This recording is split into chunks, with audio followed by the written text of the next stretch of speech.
Hello there, all humans and non-humans. In this video I'm going to explain to you the very foundations of Total War Warhammer and what it takes to win your battles.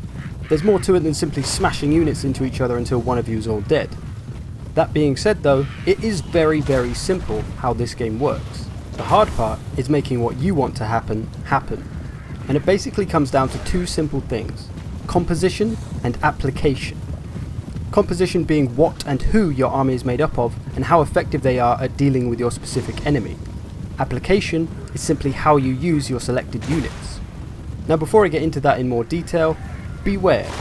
I'm not able to cover everything about battles in one video. There's simply too much.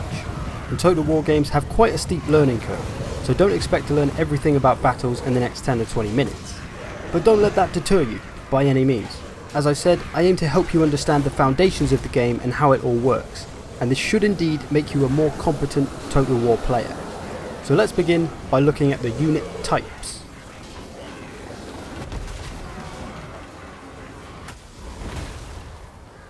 Okay, to put it as simply as possible, every single unit in this game is designed to be strong against another specific type of unit, as well as be weak to another type of unit.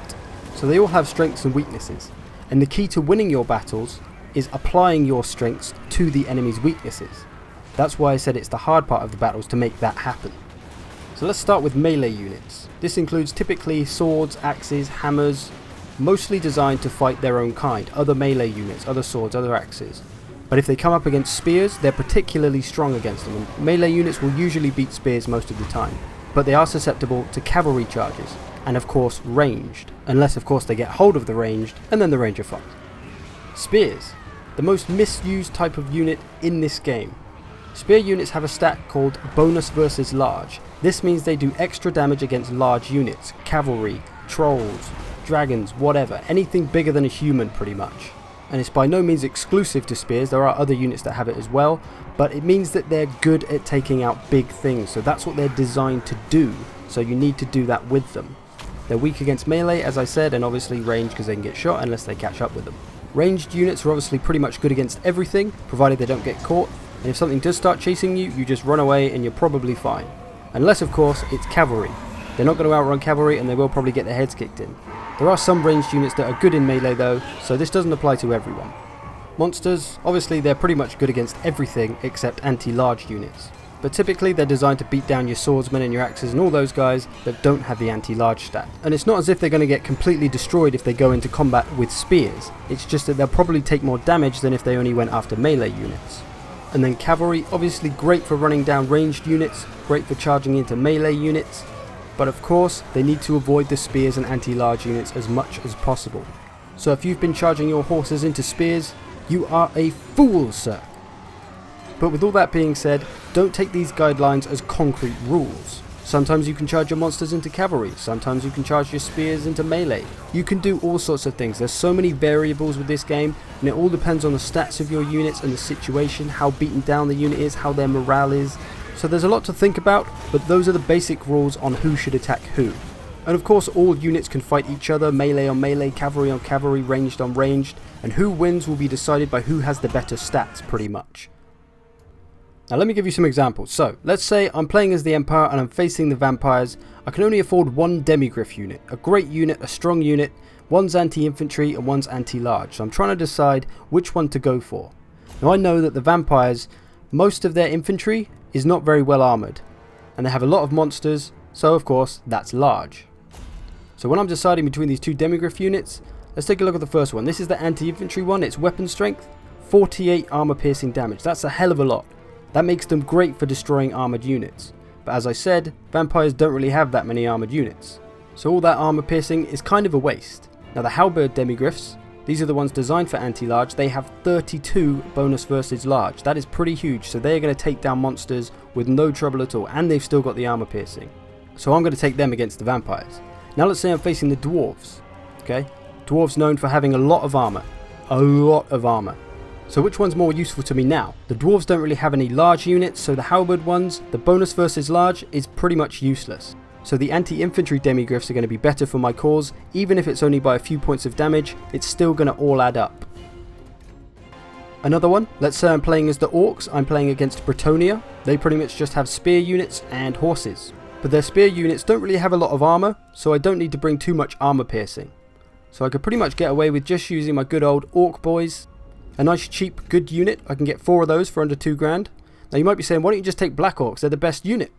But they cost 1 grand, so I can only get 2 of them for the price of 4 of my Orc boys. So it makes more sense to take the Orc boys because I don't need the armor piercing that the Black Orcs have, nor the armor really. But what I could take instead if I did want a slightly stronger unit is Orc Biggins. Why, I hear you cry? Because they have a cheeky secret. They have a bonus versus large. So that's just going to aid the cause of bringing down all of Bretonia's horses. You may think you could counter the horses by bringing the best cavalry unit. They've got pretty good stats, right? They've got good weapon strength. But look at this slightly cheaper unit. They've got a bonus versus large. So again, that's going to help with the horses. There's all these little details that you have to watch out for. Because even as minor as they are, they can help you get to victory. Now one more example, I'm playing as the vampires, I'm facing dwarves, so you know I'm looking for armor piercing. So I'm trying to choose my unit. Do I go Crypt Horrors, do I go Vargeists? I'm trying to decide. Vargeists look pretty good, they got some armor piercing, they can fly and stuff. Crypt Horrors, let's have a look at them. Oh my Jesus, they've got way more armor piercing. Great for taking out dwarves, so I'm going to take the Crypt Horrors. So you need to start thinking about the units that you're selecting and how they're going to fare against the faction that you're facing.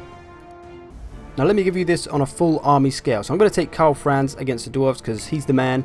Now I'm going to take Great Swords. I'll take a few units of those. Why?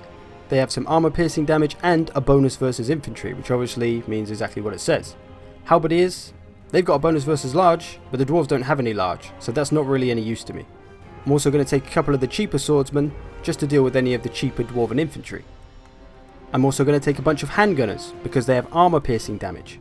Crossbowmen don't have armor piercing damage, so they're not going to be as effective, so I'm going to go with the handgunners. Now I want to take some demigryphs with me because they're amazing. So like we said earlier, I'm going to take the anti-infantry ones because that slight advantage is helpful. So I'll have 2 of those please. Now should I take any other types of cavalry? Let's have a look. Weapon strength, armor piercing, meh. Armor piercing, meh. I'm not going to take any of those because armor piercing, meh.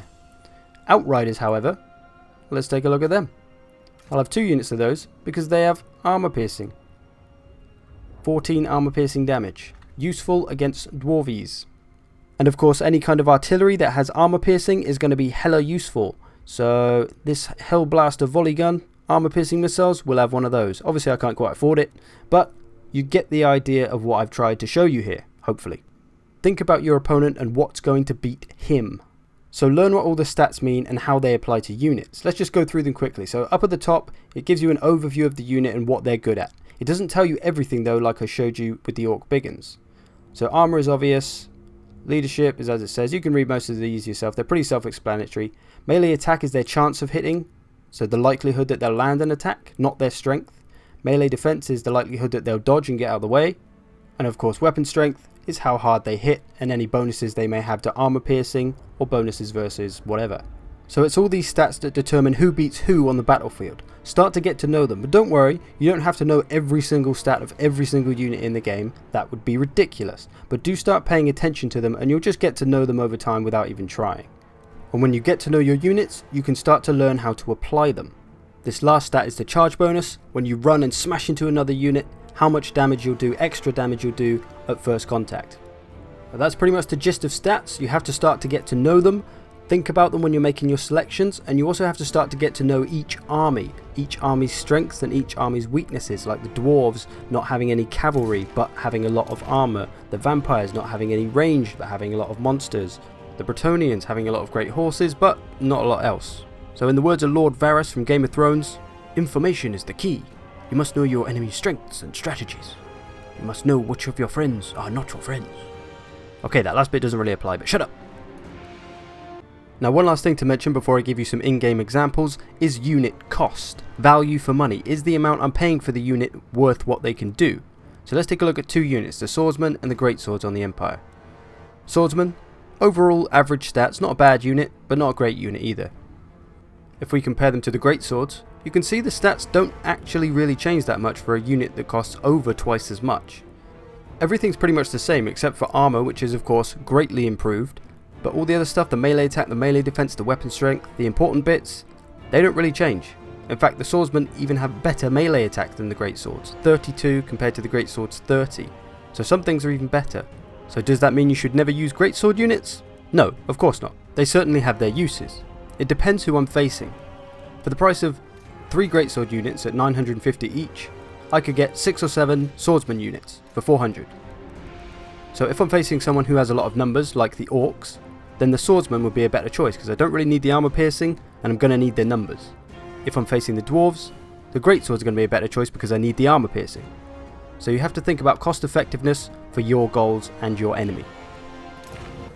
So this clip I'm going to show you pretty much epitomizes everything I've been trying to tell you. I've got my demigryph unit here, I've just been destroying some black knights, and my enemy has sent 2 units of skeleton spearmen after my demigryph, an anti-large unit trying to get into a large unit. So I'm frantically trying to get my demigryphs away, and I do just in the nick of time before the skeleton spearmen get me, and I get them out of the way.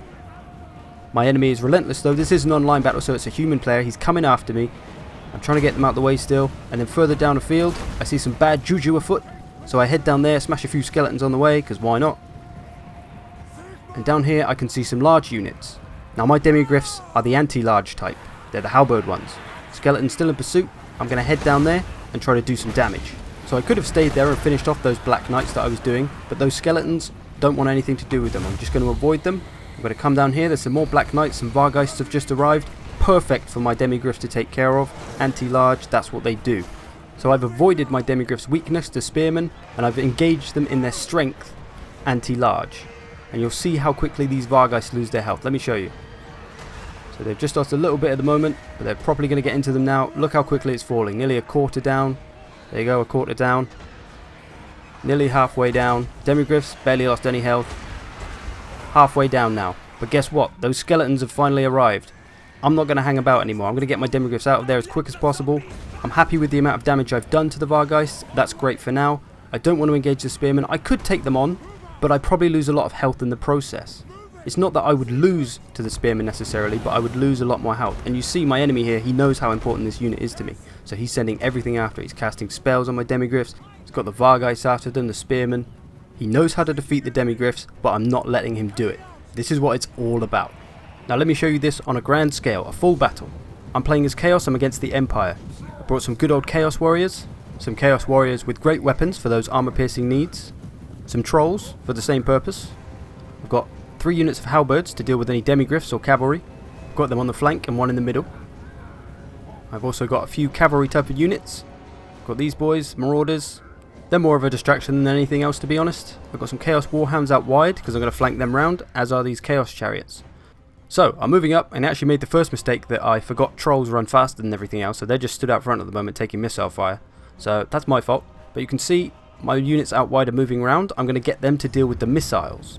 Pretty much just going to pester them to stop them shooting at my units on the way in. Now, this is an AI battle, by the way, so the AI attacks in really weird ways. It's sending some demigryphs up. So let me show you the first thing actually. This is a big one. This is a big thing right here. So demigryph units, anti-infantry charging at my halberds. That's the matchup I want, so bad choice by the demigryphs. And this unit has a stat on the left, as you can see, charge defense against large foes. That means when they charge into me, their charge bonus of 60 isn't going to count for anything. So if I stand them still, it only counts when they're stood still. You see they barely lose any health. Now they can engage fighting them, and they'll tear them apart because they're an anti-large unit. So that's application right there. Over here it's a bit of overkill. I've got 2 capable units attacking spears, no need. So I pull off my Chaos Warriors. What? No euphemism intended. And I get them over here to help out with the demigryphs and the greatswords. It would have been better to get my great weapons over there, but they're a bit tied up with the spears. A matchup over here, great swords and swordsmen against Chaos Warriors. They would struggle against this without the trolls. So application, I've applied the trolls to the weaker unit of mine to help them out against the stronger enemy unit. I've got my Warhounds here tearing into the missiles. Chariots doing the same thing, keeping those missiles at bay, keeping my men safe. Don't know what's going on over here. Got some units running around, some halberds here. Got to get some Chaos Warriors into them. I think they were just fighting these demigryphs who are now coming in to charge my halberds, but I've seen it, so I've turned my halberds around. I've tried to line them up to stand still, but they didn't really get there in time, so they took quite a big charge. But at least now they can fight the demigryphs. Spears over here are wavering. I've got Archon going against Franz as well. Looks like Archon's losing at the moment. Routing over here. Greatsword's still going though. Warhounds tearing up the missiles, chariots tearing up the missiles. Everything going okay so far. There's some mortar fire coming in. Getting my halberds over. There's some demigriffs over there by the trolls now, so I'm going to get those halberds into them. Try and help the trolls out, because they might take down the trolls, which is not what I want. The other demigriffs are still over here, so I'm sending some halberds over there. They've routed my other unit of halberds. They're taking some mortar fire in the face holes. Probably should have got my warhounds into the mortar, but oh well. I did forget about my marauders over here. They skirmished off into the trees, and I completely forgot about them, so they're just chilling in the trees. But that's fine. Don't really need them at this point. We're doing okay. We're routing a lot of their units. Just tidying up across the front. Over here I've got a bad matchup. Halberds and great swords against my chaos warriors. They're going to struggle, but they should hold out until help arrives. Franz over here. He's starting to lose the battle to Archaon with the help of the great weapons. Over here we've got an okay matchup. We should have the advantage. Great swords and halberds against chaos warriors, normal and great weapons, so that should be fine. Although those halberdiers aren't weak by any means. They've just finished up over here, so now they can help these struggling chaos warriors, all these trolls and halberds and such. So that should sort them out. My warhounds, getting them back into the missiles. They were just stood there for a second. Chaos chariots, they've been demigriffed. Trying to get them away, but they're really struggling. Taking some handgunner fire as well now, so they're pretty much done. But they served their purpose. They've kept the missiles at bay, which is important, to allow the rest of these boys to get the melee done. No problems. Archaon just put Franz on his ass. Lovely. Looks like he's about to finish him off. Over here, my chaos warriors are struggling. Those great swords must be beating them down, but I've got another unit of great weapons just arrived as well, so that should be fine. Franz is starting to waver. It's looking good. Enemy lord is dead. That usually spells the end of most battles. So you can see some of the tactics I've employed here and what I'm trying to talk about with matchups, getting the right units on the right units, playing to your strengths while still trying to avoid the enemies. It's not easy to do by any means, but that's what the game's all about. So I'm just tidying up here, and you can see these demigriffs at the top of the map. They're running way off, well away from the battle, which is great for me. It's buying me time. It's buying my melee units time to finish off their melee units. If those demigriffs were around here charging my men in the back, then I'd be in trouble. But luckily the AI isn't actually that smart. So you will find it very different playing against the AI and humans. Most of the time, not all of the time, but most of the time, humans are smarter than the AI. So it will be a little bit different. You have to think a little bit differently, but the same rules still apply. You still need to get the matchups, and you still need to impose your will on the enemy's units rather than him imposing it on yours. And as I said at the start of this video, there's a lot to battles. There's a lot more than I can put in one video. So I'll probably do more videos on all the tactics and stuff. There's so many different ways that you can approach things, different ways to get things done, different units you can use for different roles.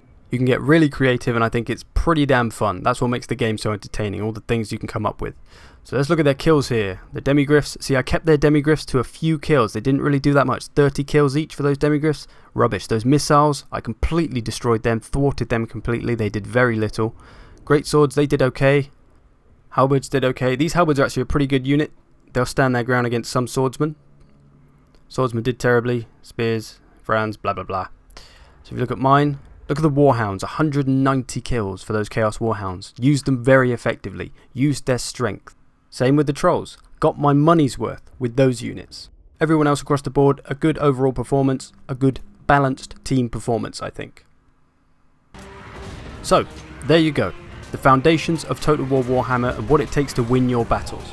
I hope you found this useful, and I hope you've learned a lot, but there still is much for you and me to learn. If you want to see more of this sort of thing, go and check out my online battles. I'm usually babbling on about tactics and matchups in those, or just moaning about people not using anti-large against large. But anyway, thanks for watching. I've been Zerkovich, you've been the viewer. Now for the love of Grimgor, go and win some battles.